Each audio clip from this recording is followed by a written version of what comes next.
क्या आप गुरुवार का व्रत रखते हैं लेकिन मनचाहा फल नहीं मिलता? क्या आपको लगता है कि आपकी पूजा में कुछ कमी है?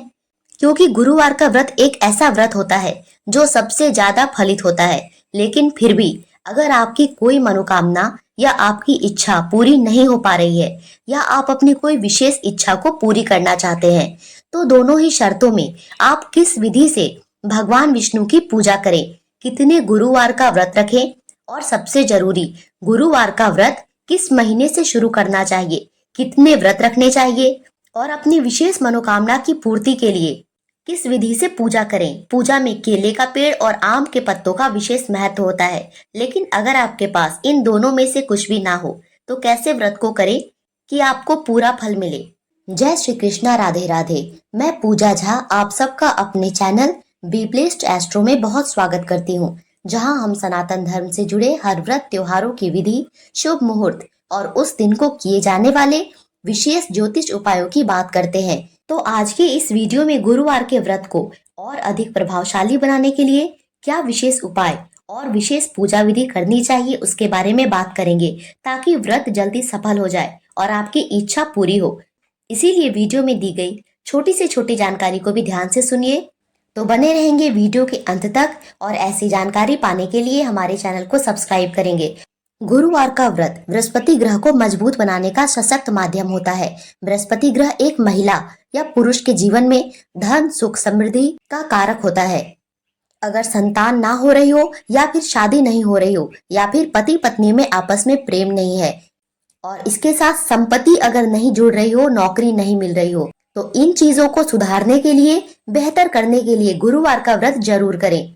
तो सबसे पहले आपको अपने मन में एक निश्चित संकल्प लेना होता है। आपको अपनी इच्छा को क्लियर रखनी होती है कि आप किस विशेष इच्छा से बृहस्पतिवार का व्रत करना चाहते हैं। तो सबसे पहली बात कि गुरुवार का व्रत कब प्रारंभ करना चाहिए या कौन से महीने से उठाना चाहिए। सबसे पहले हम लोग ये देखते हैं कि कहीं उस वर्ष में, उस साल में मलमास या अधिक मास तो नहीं लगा है। ऐसा होने से कोई नया व्रत शुरू नहीं करते हैं। लेकिन 2024 में ऐसा कुछ नहीं है, इसीलिए 2024 से आप कोई भी व्रत प्रारंभ कर सकते हैं, या फिर 2025 में भी जब तक मलेमास ना आए आप उसके पहले तक व्रत प्रारंभ कर सकते हैं। बृहस्पतिवार का व्रत प्रारंभ करने के लिए सबसे अच्छा महीना होता है अघन, जो कि अभी चल रहा है, जब भगवान विष्णु 4 महीने की योग निद्रा से जागते हैं और फिर से सृष्टि का कार्यभार अपने हाथों में लेते हैं। तो इसके बाद जो अघन का महीना आता है, उस महीने से, जिसको मार्गशीर्ष भी कहते हैं, इस महीने से अगर गुरुवार का व्रत करने का संकल्प लिया जाए या गुरुवार का व्रत उठाया जाए तो यह सबसे श्रेष्ठ मानते हैं और ऐसा मानते हैं कि इस महीने से उठाया गया व्रत सबसे जल्दी फलित होता है। इसके अलावा अगर आपने अघन में यह व्रत प्रारंभ नहीं किया तो आप माघ में भी जाकर इस व्रत को उठा सकते हैं। तो इसके बाद दूसरी बात होगी कि आप कितने गुरुवार का व्रत करना चाहते हैं। ऐसे तो आप अपनी इच्छा अनुसार कितने भी बृहस्पतिवार का व्रत रख सकते हैं, लेकिन अगर आप 16 बृहस्पतिवार का व्रत का संकल्प लेंगे और 17वें में उद्यापन करेंगे तो यह एक शास्त्रीय विधि है और यह सबसे ज्यादा फलित होता है। और इसके बाद आप अपनी इच्छा अनुसार व्रत की संख्या ज्यादा या कम कर सकते हैं। अब दूसरी चीज होती है कि व्रत का संकल्प कैसे लें। किसी भी मनोकामना को पूर्ण करने के लिए संकल्प लेना होता है। संकल्प लेने के लिए भगवान के सामने अपने हाथ में जल, फूल और थोड़े से अक्षत लेकर अपना नाम गोत्र बोलकर संकल्प लेना होता है और बोलना होता है कि हे भगवान, मैं आज से गुरुवार का व्रत प्रारंभ कर रही हूँ या कर रहा हूँ। अगर मुझसे कोई भूल चूक हो जाए तो क्षमा कीजिएगा और मेरी मनोकामना जरूर पूरी कर दीजिएगा। इसके लिए मैं इस व्रत को सच्चे मन, श्रद्धा और सही नियम के साथ करूंगी और सही विधि से उद्यापन करूंगी। और जब तक आप सुबह संकल्प लेके अपना व्रत प्रारंभ ना कर दें, उसके पहले चाय, दूध या कुछ खाना नहीं चाहिए। और व्रत प्रारंभ करने के बाद अब होगी व्रत की पूजा विधि। इस दिन आपको कुछ विशेष नियमों का पालन करना होता है। अगर आप बृहस्पतिवार का व्रत रख रहे हैं तो इस दिन बाल नहीं काटने चाहिए, नाखून नहीं काटना चाहिए, साबुन, तेल, शैम्पू किसी भी चीज का इस्तेमाल नहीं करना चाहिए, अपने घर में पोछा भी नहीं लगाना चाहिए और इस दिन कपड़े नहीं धोने चाहिए। और इसके साथ इस दिन थ्रेडिंग या शेविंग ये सब भी नहीं करानी होती है, वरना हमें दोष का भागीदारी बनना पड़ता है।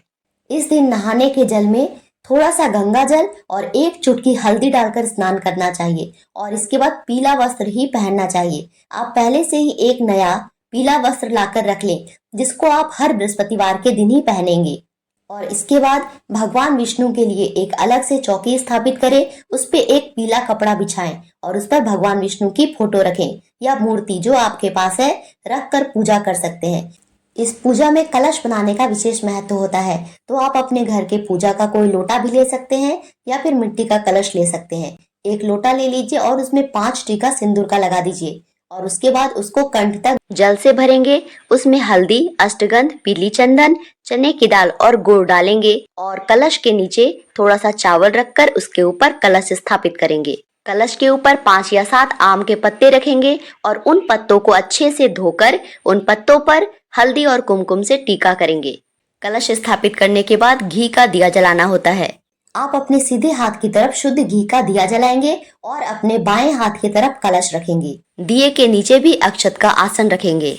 आज के दिन पीली चीजों का विशेष महत्व होता है, इसीलिए भगवान विष्णु को भी पीले कपड़े अर्पित कीजिए। पीले फल, पीले फूल, पीली मिठाइयाँ इस दिन भगवान को अर्पित करनी चाहिए। इस दिन विशेषता चने की दाल और गुड़ से भोग लगाया जाता है। आप इसके साथ मुनक्का और केला जरूर से जरूर भगवान को अर्पित करें।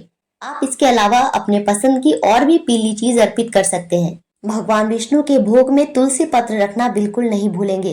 तुलसी पत्र के बिना भगवान विष्णु की पूजा ही नहीं होती है। और भगवान विष्णु की फोटो के ठीक सामने प्रसाद रखेंगे और भगवान को अपनी ओर से जो भी चीज आप अर्पित करना चाहते हैं अर्पित करेंगे। आज के दिन के विशेष उपाय के तौर पे आप एक दक्षिणावर्ती शंख लेंगे, उसमें थोड़ी सी गंगा जल, हल्दी, अष्टगंध, पीली चंदन, केसर के कुछ धागे, थोड़ा सा इत्र डालकर भगवान विष्णु का 3 बार अभिषेक करेंगे और थोड़ा जल उस शंख में बजा लेंगे, उसको अपने ऊपर छिड़केंगे। इससे हमारे घर में विष्णु भगवान और माँ लक्ष्मी का स्थायी निवास होता है। और इसके साथ हल्दी और केसर को मिलाकर एक चंदन तैयार करेंगे जिसको स्वर्ण तिलक कहते हैं। इससे भगवान विष्णु को टीका करेंगे और इसके बाद बचे हुए टीके से अपने मस्तक पे, अपने कंठ पे और अपने नाभि पे लगाएंगे और थोड़ा सा चंदन बचा के रख लेंगे जिसको बाद में केले के पेड़ में लगाएंगे और कलश के जल में इस चंदन को थोड़ा सा छिड़क देंगे। ऐसा करने से भगवान विष्णु बहुत प्रसन्न होते हैं और आपकी जो भी इच्छा होती है 16 बृहस्पतिवार करते करते आपकी इच्छा जरूर से जरूर पूरी हो जाएगी। आपको यह पूरा विश्वास रखना है कि आपके सामने विष्णु भगवान ही बैठे हुए हैं। पूरे मन से आपको पूजा करनी है।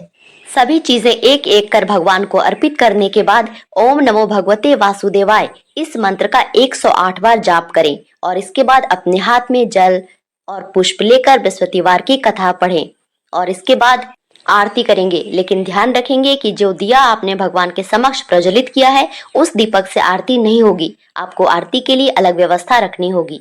आरती के बाद अपने आसन को प्रणाम करके आरती शीतल करके भगवान को आरती दिखाएंगे और इसके बाद उस आरती को, एक नए दीपक को और उस कलश को जो आपने भगवान के समक्ष रखा था, जो भी पूजा की सामग्री आपने भगवान को अर्पित की थी वो सब जो थोड़े थोड़े आपने पहले से बचा के रखे थे, सब कुछ ले जाकर केले के पेड़ की भी विधि विधान से पूजा करनी है। 5 टीके लगाने हैं, कलश का जल डालना है, दिया जलाना है और दिया के बाद फिर आरती करनी है और इसके बाद आपकी पूजा संपूर्ण हुई। जो प्रसाद आपने भोग लगाया था उसको उठाकर अपने घर परिवार के लोगों को वितरित करें और थोड़ा सा प्रसाद स्वयं के लिए रख ले, क्योंकि आज के दिन आपको एक समय अन्न का ग्रहण करना होता है। अब अगर आपके पास आम का पत्ता ना हो और केले का पेड़ ना हो तो आप क्या करेंगे? बाजार में आसानी से आपको धातु के पंचपल्लव मिल जाते हैं, आप उसको खरीद के रख लीजिए या फिर आप चांदी के भी बनवा सकते हैं और हर बृहस्पतिवार को पूजा कर कर फिर से दूसरे दिन जब सामान उठाएं तो धोकर अपने पास रखें और दूसरे बृहस्पतिवार की पूजा में पुनः इस्तेमाल कर सकते हैं। अगर केले का पेड़ ना हो तो आप तुलसी के जड़ में भी कलश का जल डाल सकते हैं। जैसे आपने केले के पेड़ की पूजा की थी, आप उस स्थान पर तुलसी के पेड़ की पूजा कर लीजिए। इससे भी आपका बृहस्पतिवार का व्रत फलित होगा, इसमें कोई दोष नहीं होगा। इस दिन आपको एक ही समय अन्न ग्रहण करना होता है, इसीलिए आप रात में ही भोजन करेंगे। दिन भर आप चाय, दूध, जूस जो इच्छा हो वो ले सकते हैं, लेकिन अन्न ग्रहण नहीं करना होता है।